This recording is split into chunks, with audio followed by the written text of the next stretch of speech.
I am 103 years old, and my fatal flaw was believing I could outpace consequences by staying busy.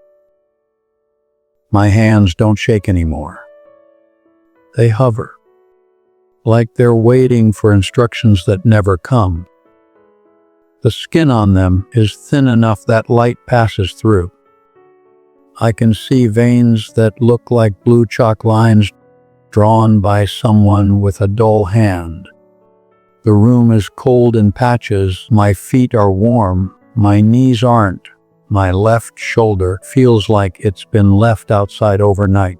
There's a machine next to me that clicks every few seconds. Not loudly, politely. Like it doesn't want to interrupt. I hate it. It sounds like patience. I'm speaking into a recorder that smells faintly of dust and old metal. Someone found it in a drawer and said, I should leave something behind. That phrase, leave something behind, used to mean money. Now it means words that might land somewhere softer than I did. I'm not going to tell you the worst thing yet. I'll walk you right up to it. You'll feel the temperature drop when we get close. I used to think age gave you wisdom. What it really gives you is an audit. You don't relive your life in scenes. You relive it in objects. Evidence scattered everywhere. There's a cracked leather belt on the chair across from me. Brown, dry. The buckle still has a scratch from when I caught it on a filing cabinet in '71. I wore it to work for 3 decades. I measured my worth in notches. I keep it close because it doesn't lie. It remembers exactly how long I tried to hold everything in. I chased money like it was a moral obligation, like stopping would mean something bad would happen. Every morning started with coffee that burned my tongue and ended with the taste of pennies in my mouth. The office smelled like stale Dunhill cigarettes and carbon paper. Phones rang. Typewriters clacked. Men nodded at me like I was doing something important. I told myself I was providing. I told myself exhaustion was proof. I told myself my absence had value. Those lies fit clean. No friction. That's how you know they're dangerous. I was addicted to forward motion. Standing still made my chest tighten. Silence felt like exposure. I didn't cheat.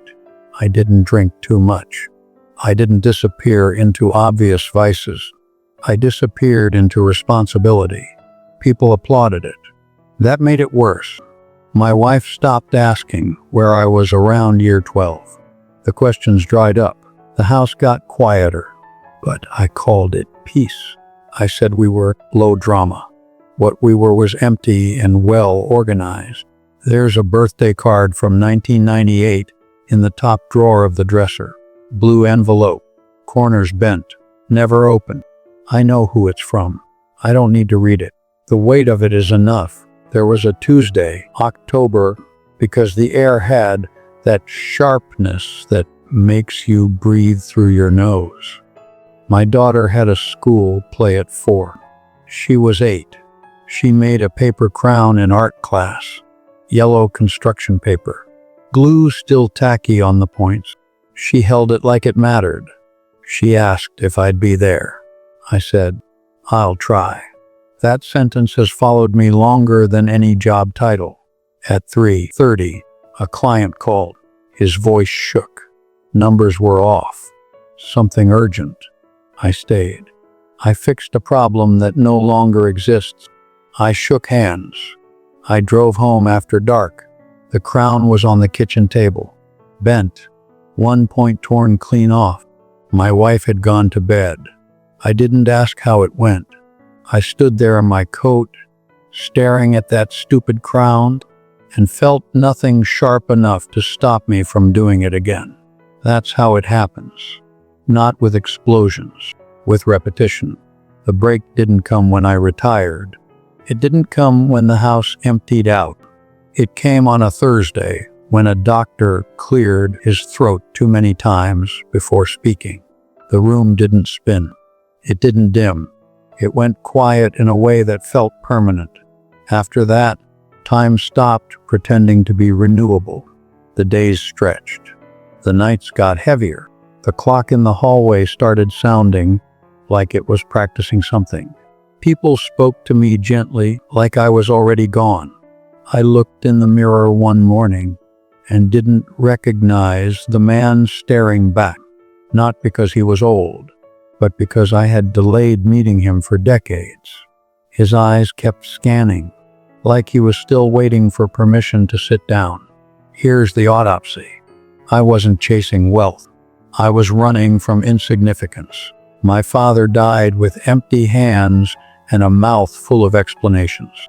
I promised myself I'd never need to justify my existence, so I built a life that required constant validation and called it stability. I feared stillness because stillness asks questions. There was a man I looked down on, fixed radios for a living, came home by 5. His hands always smelled like oil and oranges. His kids climbed on him like furniture that wouldn't move. He laughed too loud. I thought he lacked ambition. He didn't. He finished early. Now listen to me. You, the one telling yourself this pace is temporary. The one saying, after this quarter, or once things settle down, they won't. Your calendar is not a promise. It's a distraction. Someday is a drawer where you put things you don't want to feel yet. I am 103 years old. It took me 76 years to learn this. Nothing you're chasing will sit with you when your legs go cold. No title will hold your hand. No account balance will speak your name without needing something. The only things that stay are the moments you refuse to trade. The machine next to me is still clicking. It doesn't care what I learned. It just counts.